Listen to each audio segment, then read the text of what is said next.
Mes amis lions, bonjour et bienvenue sur la chaîne Tarot à merveille. Pour votre tirage général, ceux qui me découvrent, soyez les bienvenus.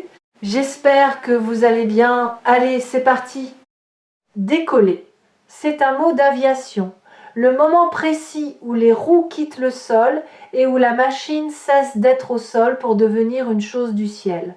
Mais ce moment, aussi spectaculaire qu'il paraisse vu de l'extérieur, n'est pas un événement isolé. Il est l'aboutissement d'une longue préparation. Avant de décoller, l'avion roule longtemps sur la piste. Il accélère, il prend de la vitesse, et chacun de ses mètres parcourus au sol semble à un observateur impatient complètement inutile. Pourquoi ne s'envole-t-il pas tout de suite? Pourquoi tarde-t-il autant? Parce que sans cette accélération préalable, le décollage ne serait pas possible. Voilà la réponse simple. La piste fait partie du vol, le sol fait partie du ciel, la lenteur fait partie de la vitesse à venir. Je commence cette lecture par cette image parce que je veux que vous la gardiez en tête tout au long de ce que je vais vous transmettre. Vous avez peut-être eu ces derniers temps l'impression de ne pas avancer, de rouler sans décoller, de faire des efforts qui ne se traduisaient pas en élévation. Cette impression était trompeuse. Vous étiez sur la piste, vous accélériez, et vous approchez en ce moment même de la vitesse à laquelle l'envol devient inévitable. Quelque chose de très précis est en train de se mettre en place dans votre vie, pas de manière théâtrale, plutôt comme un alignement silencieux de plusieurs forces qui séparément n'auraient rien produit, mais qui ensemble, au moment où elles se rejoignent, créent une poussée nouvelle. Cette convergence est ce qui rend la période actuelle si particulière. Vous le sentez peu, être déjà comme une sorte de frémissement intérieur, une attente sans objet précis, une intuition que quelque chose se prépare sans pouvoir le nommer. Bienvenue ici sur Tarot à merveille. Si vous êtes arrivé jusqu'à cette lecture, ce n'est pas un détail, c'est un signal. Votre attention est exactement là où elle doit être pour recevoir ce que je vais vous dire. Quelque chose me vient avec force et je veux vous le partager avant d'aller plus loin.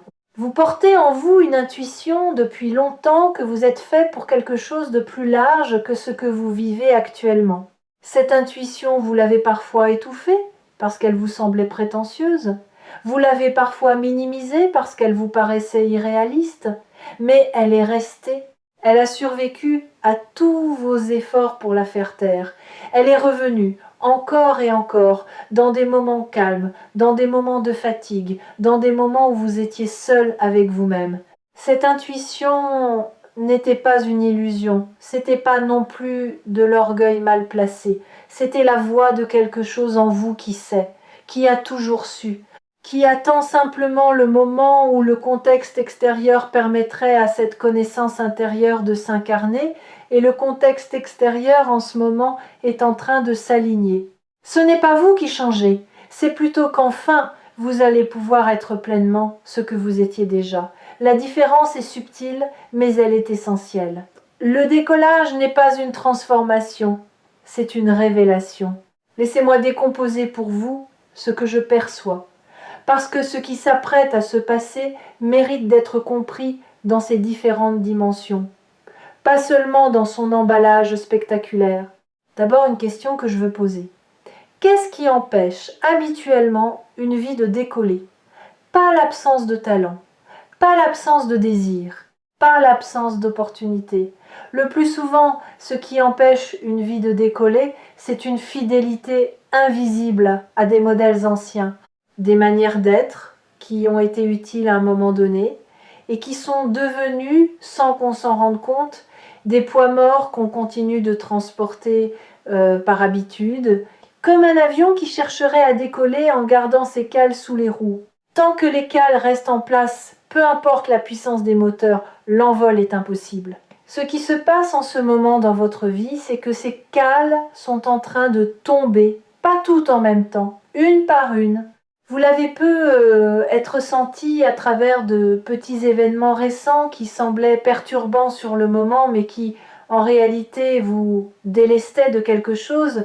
Une situation qui s'est résolue sans que vous y soyez pour grand-chose. Une relation qui s'est rééquilibrée. un projet qui a pris une direction inattendue. Chacun de ces ajustements retire un poids.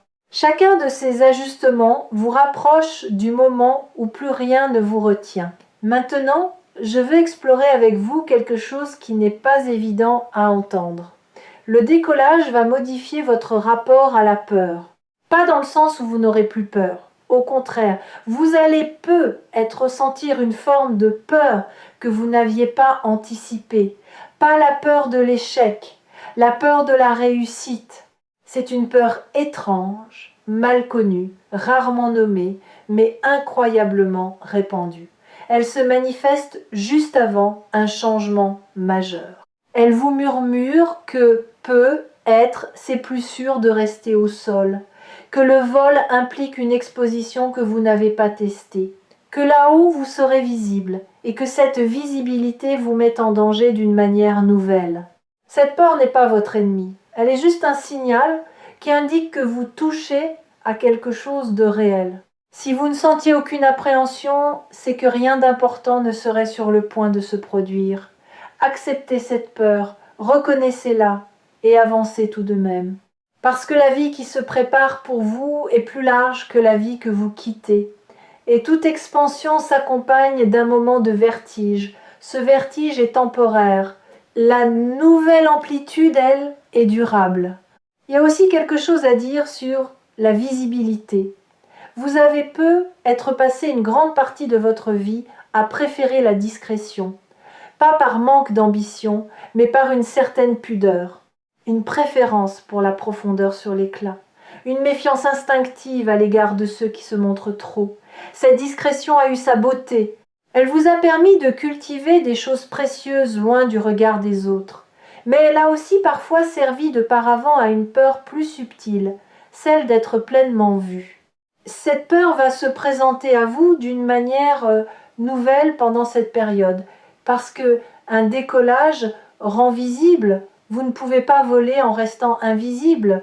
Et il faudra que vous fassiez la paix avec cette visibilité naissante. Pas en devenant quelqu'un d'autre, pas en cherchant la lumière pour la lumière, mais en acceptant que ce que vous portez mérite d'être vu et que cacher sa lumière n'est pas une vertu mais une fuite. Vous allez expérimenter dans les jours qui viennent des situations où vous serez tenté de vous dérober. Une opportunité qui vous mettrait en avant, une question qui appellerait votre point de vue, un projet qui demanderait votre signature. Observez ces moments, sentez la tentation du retrait et choisissez consciemment cette fois de rester, de vous montrer, de prendre la place qui vous est offerte. Cette pratique, répétée, va dénouer une tension ancienne et libérer une amplitude que vous ne soupçonnez pas. Je voudrais maintenant vous parler de la qualité particulière de ce décollage, parce qu'il est important de pouvoir le reconnaître quand il se produira. Ce décollage n'est pas une explosion, ce n'est pas un événement bruyant, c'est plutôt une sorte de glissement progressif où vous réalisez presque sans transition claire que les choses qui vous semblaient lourdes hier sont devenues légères aujourd'hui.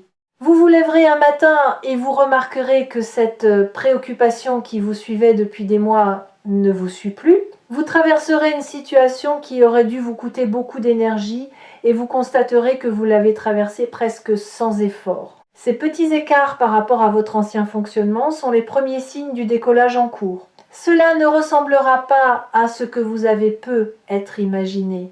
Vous n'allez pas avoir un grand moment de gloire avec des trompettes. Vous allez avoir une succession de petites confirmations qui, mises bout à bout, vont dessiner une nouvelle réalité.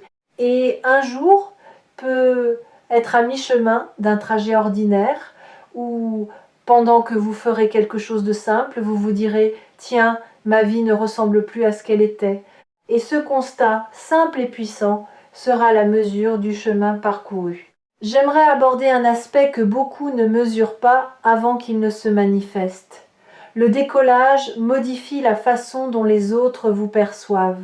Pas parce que vous changez ce que vous montrez, parce que votre fréquence change et que les gens captent cette fréquence avant même de pouvoir l'analyser. Vous allez remarquer que certaines personnes vous adressent la parole différemment, avec un peu plus d'attention, un peu plus de respect spontané. Vous ne saurez pas toujours pourquoi. Vous penserez peut-être que c'est un hasard, mais ce n'est pas un hasard. C'est simplement que votre énergie a changé de qualité et que cette nouvelle qualité appelle une autre manière d'être en relation avec vous. Les humains sentent ces choses, même quand ils ne savent pas les nommer. À l'inverse, certaines personnes vont s'éloigner, pas de manière agressive, plutôt comme un éloignement naturel, presque incompréhensible. Ces personnes étaient connectées à l'ancienne version de vous. Quand vous changez de fréquence, le lien qui les retenait se distend. Ce n'est pas un drame. Ce n'est pas non plus un échec relationnel. C'est juste la physique invisible des affinités qui se réorganisent. Laissez ces éloignements se faire sans culpabilité. Ce qui doit rester restera.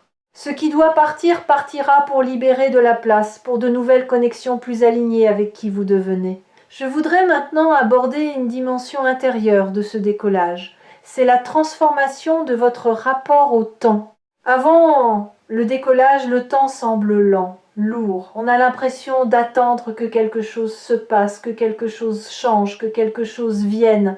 Cette attente fatigue, elle vide.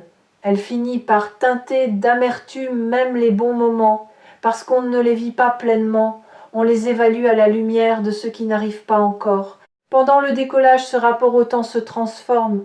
Vous allez commencer à habiter le présent différemment, sans cette tension d'attente, sans ce sentiment d'être à côté de votre propre vie en train de regarder le futur arriver. Vous serez là, vraiment là, dans ce moment, avec cette personne, dans cette tâche. Et le temps ne sera plus un ennemi à supporter, mais un compagnon à habiter. Cette transformation, plus que tout autre, est le signe que vous avez quitté le sol. Quand on est en l'air, on ne compte plus les minutes. On regarde par le hublot, on respire différemment. Le temps se déploie d'une autre manière, plus vaste, plus respiré. Ce changement de rapport au temps a aussi un effet sur la mémoire. Vous allez vous souvenir de choses oubliées, pas forcément des grands événements, plutôt de petits moments qui vous reviendront avec une étrange précision. L'odeur d'un endroit, la lumière d'un certain après-midi, une phrase prononcée par quelqu'un. Ces souvenirs ne reviennent pas par hasard. Ils reviennent parce qu'ils contiennent une information dont vous avez besoin pour cette nouvelle phase. Une information que votre conscience d'aujourd'hui peut enfin recevoir alors qu'elle ne pouvait pas la traiter à l'époque. Accueillez ces remontées de mémoire sans les analyser de force. Laissez-les vous dire ce qu'elles ont à dire. Parfois c'est une émotion enfouie qui demande à être enfin ressentie. Parfois c'est une qualité que vous aviez à un moment de votre vie et que vous avez oubliée. Parfois c'est simplement la confirmation que vous êtes le même être, en continuité malgré tous les changements. Cette continuité intérieure, plus que toute autre chose, est ce qui rend possible un envol durable. On ne décolle pas en se reniant, on décolle en s'intégrant. Sur Tarot à merveille, je rappelle souvent une chose qui surprend les gens, le décollage n'est pas une récompense pour ceux qui ont assez attendu. C'est une conséquence naturelle pour ceux qui ont assez transformé. La différence est immense. L'attente passive ne fait pas décoller. Le travail intérieur, lui, prépare la piste. Et vous, sans toujours en être pleinement conscient, vous avez fait ce travail. Vous avez questionné ce qui ne fonctionnait pas. Vous avez lâché des choses qui ne vous nourrissaient plus. Vous avez pu être pleuré, douté, avancé en zigzag, mais vous avez avancé. Et c'est cette accumulation invisible qui produit maintenant son effet visible. Je voudrais introduire une nuance importante. Le mot décoller peut faire penser à une accélération, à de la vitesse. Mais en réalité, ce qui caractérise un avion en vol, c'est pas tellement sa vitesse, c'est sa stabilité. À haute altitude, dans de bonnes conditions, un avion ne donne presque pas l'impression de bouger. Vous regardez par la fenêtre et vous voyez le sol défiler très lentement alors que vous filez à plusieurs centaines de km/h. Cette stabilité est l'une des qualités les plus précieuses du vol. Votre vie qui décolle ressemblera à cela. Vous n'aurez pas l'impression de vivre dans la frénésie. Vous aurez plutôt l'impression d'avoir trouvé une forme de calme intérieur que vous cherchiez depuis longtemps sans savoir le nommer.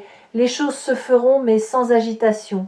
Les opportunités viendront mais sans précipitation forcée. Cette stabilité tranquille est le signe que vous êtes en l'air. C'est seulement quand on tente de décoller de manière forcée par la volonté seule qu'il y a turbulence. Quand le décollage se fait dans son temps juste, il y a fluidité. Cette fluidité va aussi se traduire dans votre créativité.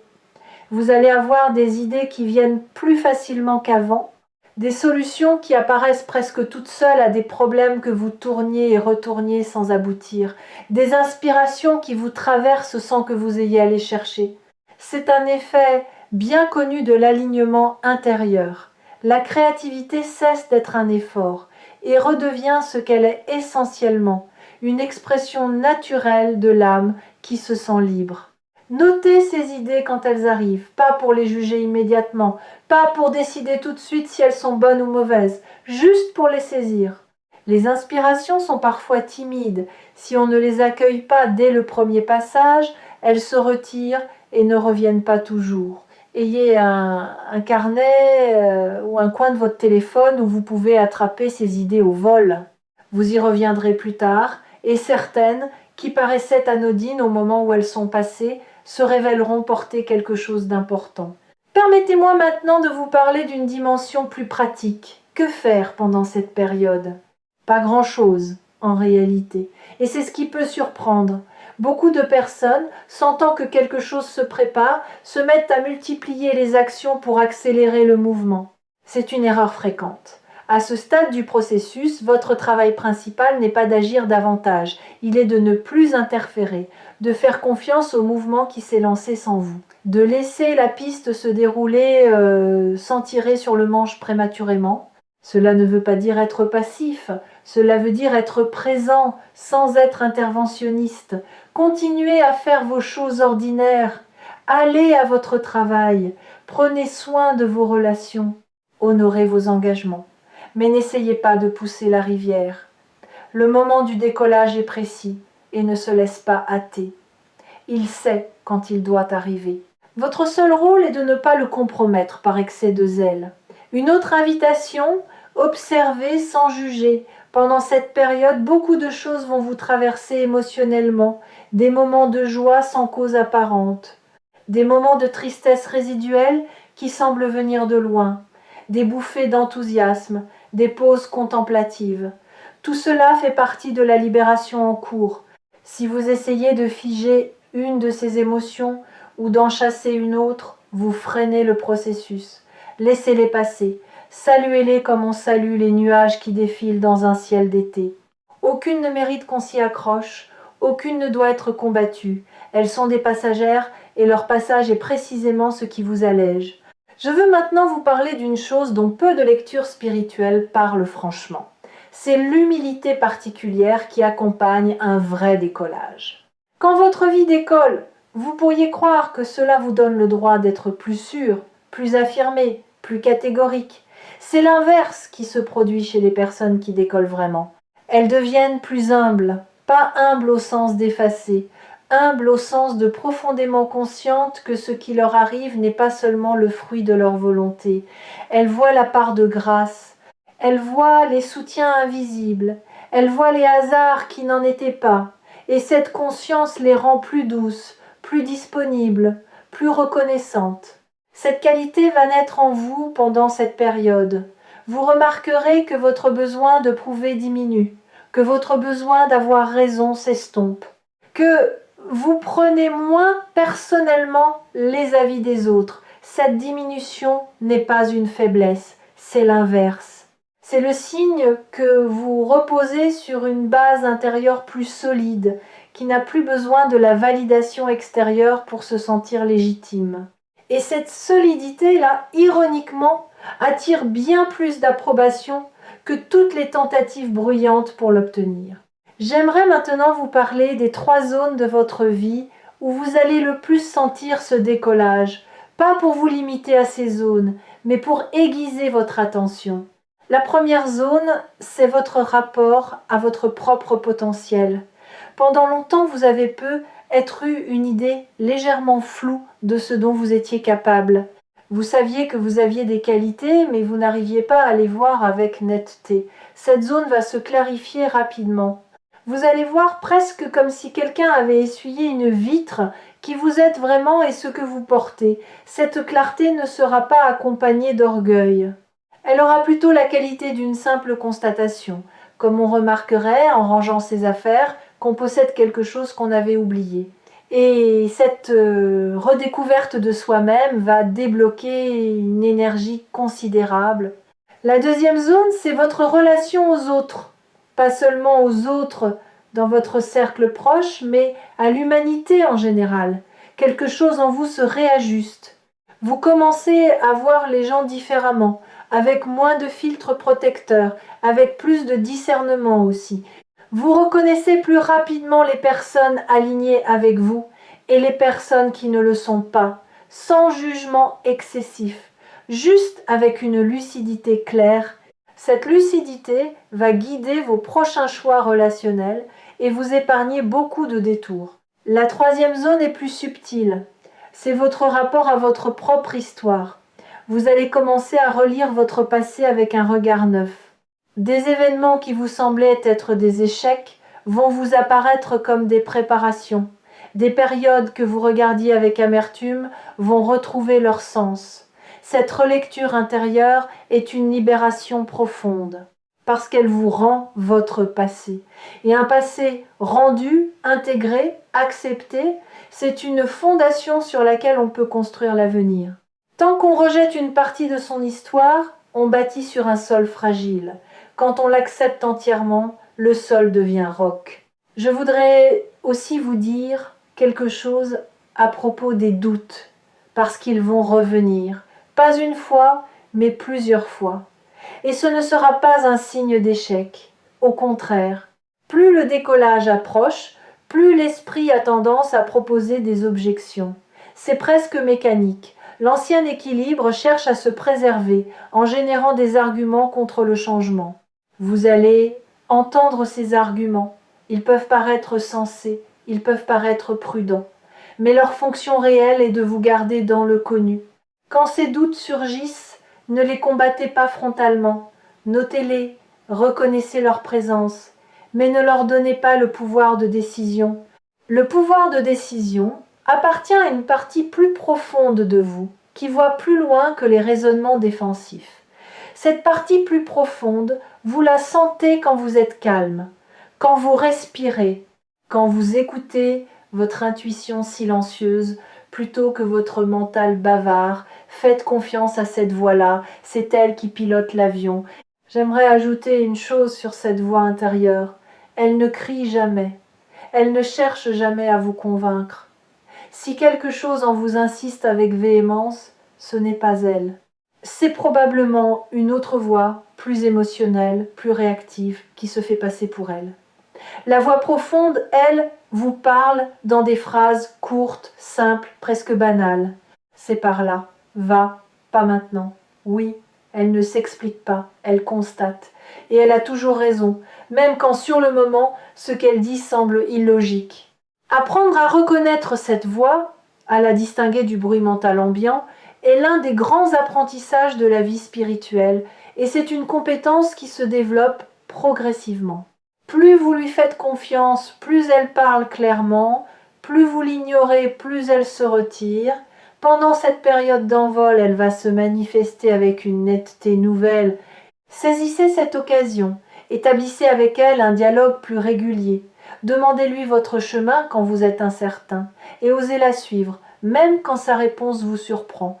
Je voudrais introduire une métaphore supplémentaire qui peut vous être utile. Pensez à une graine. Pendant la phase souterraine, la graine ne ressemble à rien.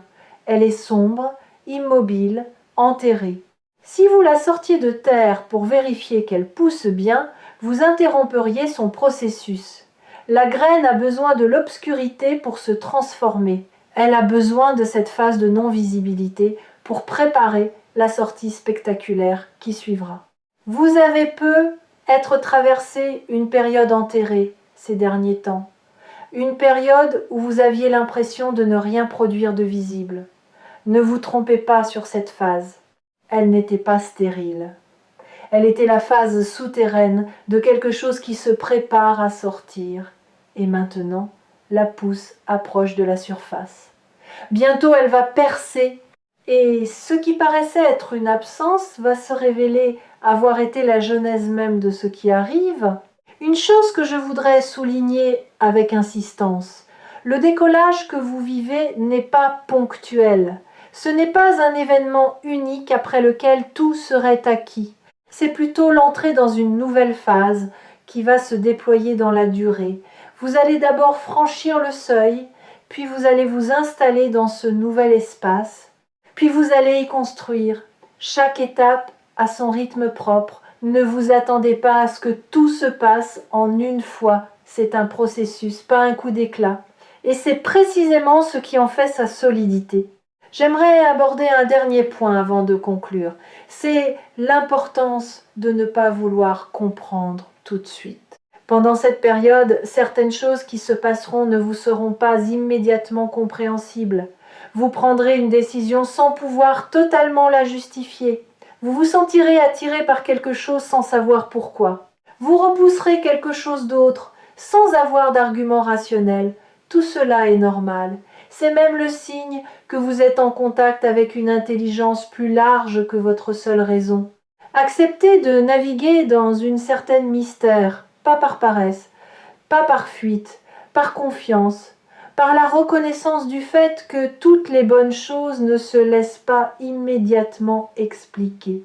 Que parfois on suit un mouvement parce qu'il est juste et que la justification viendra plus tard quand le déploiement aura permis de voir l'ensemble. Cette acceptation est une forme de maturité spirituelle. C'est aussi une condition pour que les choses puissent se déployer dans leur plénitude. Quelque chose me vient aussi sur la question de l'énergie pendant cette transition. Vous allez peu ressentir des fluctuations énergétiques inhabituelles. Des journées où vous serez porté par une vitalité presque enfantine, sans cause précise. Des journées plus contemplatives, où vous aurez besoin de vous retirer, de ne rien produire, de simplement être. Ne luttez ni contre les premières, ni contre les secondes. Toutes ces fluctuations font partie du même mouvement intérieur. Pendant les journées de haute vitalité, ne surengagez pas, ne prenez pas trop d'engagement. Ce serait tentant, parce que vous vous sentez capable de tout. Mais cette énergie est précieuse et elle peut être mieux utilisée si vous la canalisez plutôt que la dispersez. Choisissez une chose, une seule, qui vous tient particulièrement à cœur et donnez-lui votre énergie pleine. Vous serez surpris de la qualité du résultat. Pendant les journées plus calmes, accordez-vous le repos. Vraiment, sans culpabilité, sans cette petite voix qui vous reproche de ne pas être productif. Le repos n'est pas une absence d'action. C'est une action différente, plus subtile, qui se fait à un niveau que les yeux ne voient pas. Pendant que vous semblez ne rien faire, votre système intérieur continue le travail. Il intègre, il digère, il prépare. Faites-lui confiance et profitez de ses respirations comme on profiterait d'un cadeau. Sur Tarot à merveille, j'ai vu beaucoup de personnes manquer de très belles ouvertures simplement parce qu'elles voulaient comprendre avant d'avancer. Et l'univers, qui ne peut pas toujours expliquer en avance ce qu'il prépare, se voit obligé de retirer son offre. Ne soyez pas de ces personnes. Quand quelque chose vous appelle et que vous sentez en vous une forme de paix accompagnant cet appel, dites oui. Vous comprendrez pourquoi vous avez dit oui un peu plus tard. Le moment de l'élan n'est pas celui de l'analyse. Voilà ce que j'avais à vous transmettre aujourd'hui. Votre vie est en train de quitter le sol. Pas dans un bruit fracassant, mais dans une qualité d'allègement progressive qui vous étonne autant qu'elle vous porte. Les cales tombent, la piste se déroule, la poussée monte. Et bientôt, sans même que vous puissiez désigner précisément le moment, vous serez en l'air. Rappelez-vous ces quelque chose. N'essayez pas de précipiter ce qui est en train de se faire. Laissez les éloignements se faire sans culpabilité. Recevez les rapprochements avec gratitude. Ne soyez pas surpris par les moments de peur. Ne soyez pas découragé par les retours du doute. Faites confiance à votre intuition silencieuse plus qu'à votre mental bavard. et acceptez de ne pas tout comprendre sur le moment. Vous avez préparé ce décollage par tout ce que vous avez traversé. Ce qui vous a fait souffrir vous a aussi musclé. Ce qui vous a fait douter vous a aussi clarifié. Ce qui vous a fait pleurer vous a aussi adouci. Rien n'a été gaspillé.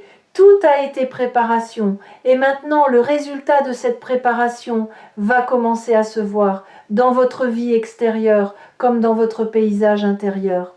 Faites-vous confiance. Vous savez plus que vous ne le croyez. Vous valez plus que vous ne l'admettez. Vous portez plus que vous ne le mesurez. Et l'envol qui s'annonce n'est pas une chance miraculeuse tombée du ciel. C'est la conséquence naturelle de ce que vous êtes devenu. Recevez cet envol comme on reçoit ce qui nous appartient déjà, sans excès d'humilité, sans excès d'orgueil, avec la simplicité de quelqu'un qui rentre chez lui. Et puisque je parle de rentrer chez soi, je voudrais vous laisser sur cette image avant de conclure. Ce qui vous arrive ne vous emmène pas vers un ailleurs étranger. Cela vous ramène à un endroit que vous connaissez en profondeur, même si vous ne l'aviez pas encore visité dans cette vie. C'est un retour autant qu'un départ. Un retour à votre amplitude juste, à votre place naturelle, à la version de vous-même qui n'avait jamais cessé d'exister mais qui attendait simplement les conditions pour se manifester pleinement. Quand l'envol se sera installé, vous aurez peut-être cette sensation étrange de ne pas vraiment vous reconnaître et de vous reconnaître pour la première fois en même temps. Les deux sensations cohabiteront sans contradiction parce que vous serez à la fois quelqu'un de nouveau et quelqu'un qui revient. C'est l'une des plus belles expériences qu'une vie puisse offrir. Et c'est exactement ce qui s'apprête à se produire pour vous. Faites confiance, le ciel vous attend, il vous a toujours attendu, et ce qui s'apprête à se déployer dans votre vie ne fait pas partie d'un miracle réservé à quelques privilégiés. C'est simplement le résultat naturel d'un long processus intérieur que vous avez mené avec courage, souvent sans en mesurer la portée. Reconnaissez-vous cette honnêteté, vous n'êtes pas chanceux, vous êtes prêt. Et la différence entre les deux est immense, parce que la chance s'épuise alors que la préparation, elle, s'incarne durablement. À très bientôt dans le ciel.